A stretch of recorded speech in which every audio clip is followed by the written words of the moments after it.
My name is Donna Gandy, and my husband Tommy and I are non-resident missionaries to the country of Brazil. We have many responsibilities, but the one that I need to share for this assignment is that we help raise money for the construction of Brazilian Christian apostolic churches. For many years, our vision has been to create a nonprofit organization that could greatly assist us in doing this. Tommy and I spent a lot of time last year discussing this with our senior pastor and with professionals and with individuals who had the knowledge to give us direction how to establish this organization. This assignment provided the perfect time for us to get started. Therefore, the group session I led was the first official meeting of our nonprofit organization. The purpose of this video is to share with you how this session went. The first meeting of our task group met Thursday, September the 21st, 2017 at 6:45 in our home. Including myself, we had 8 members present. Our purpose was to establish organizational goals and discuss brainstorming ideas that each member brought with them. Days before the session began, I created folders for all of the members, and within these folders, I had a simple outline for the meeting, a tentative vision statement, a list of possible websites that might help us along in our journey, and pages for taking notes. The folders were placed upside down on the coffee table and stayed there until it was time for the discussion to begin.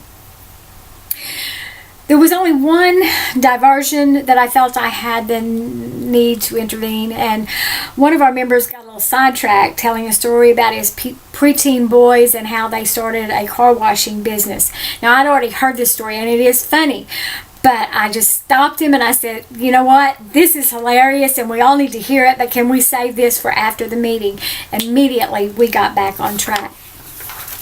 As each member arrived, we milled around, drinking coffee and just casually visiting. This established a relaxed setting. At 6:55, Tommy announced for everyone to please take a seat. He welcomed everyone, and once everyone was seated, he got us on a serious note by offering up a prayer. He asked God for guidance, for direction, for unity of purpose, and for success. He then turned the meeting over to me. I paused for a few seconds before speaking because I like to scan the room and make eye contact with each member to let them know that, hey, I know you're here and we're ready. The session went smoothly and really as expected, and I attribute this to several factors. First of all, we did have an outline to go by. All but one of our members hold important leadership positions within our church, so they do understand how sessions such as this go and leadership qualities. And each member had plenty of time to prepare relative topics for discussion. I told members how excited we are to finally get started on our vision, and I explained each member's area of advising expertise within the group. And then I did a comment round, and I asked each member to share what it meant to be a part of this task group. Everyone spoke with great enthusiasm and a lot of excitement. I then addressed the fundraising advisor and asked her to share some of her ideas and thoughts about fundraising, which she did. We had a short discussion about it, and I followed this format all the way through the meeting, addressing each member, and we discussed their ideas. And once everyone had a time to speak, then I went to the next step in our session. I had prepared a PowerPoint presentation, and originally I had planned to show this at the beginning of the meeting, but for reasons I will explain in a minute, I decided to hold it off until the ending of our session. Before showing this presentation, I gave a mini lecture explaining the steps of Brazilian style construction, the cost of such constructions, and exactly what we do. I then started the presentation. There was no need for comments, but because this presentation was self-explanatory, I had timed the slides to change exactly when I needed them to allow for that presentation to last exactly 4 minutes. And I set it to the song We Are the Body by Casting Crowns, which takes 3 minutes and 58 seconds. Tommy made a few closing remarks, and the pastor closed with a benedictive prayer. I felt good about how I led the group. It felt like I had been preparing for this for a long time, which actually I had. Knowing all the members on a personal level was a big plus. Some of my skills included good active listening skills, and I recognize nonverbal language, and I'm always scanning the group to notice body movement, facial expressions, etc. I'm good at summarizing, explaining, and making clarifying statements.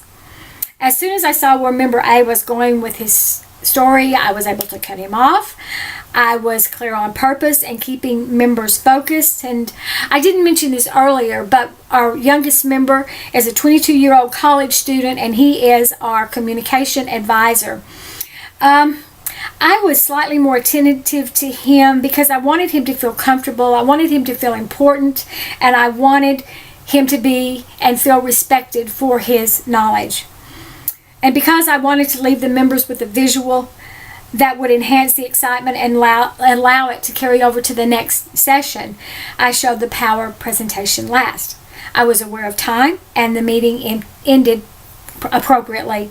While I didn't really feel challenged in this session, sometimes I do talk too much, especially in many lectures. Therefore, I generally use an outline like what I'm using right now. And offhand, I can't think of anything that I would have done differently. However, I think it would be a good idea for me to address some of the members and ask their opinion of how I did. Techniques that I incorporated within this meeting was milling around, using rounds, mini lecturing, reflecting for clarification, and providing a visual.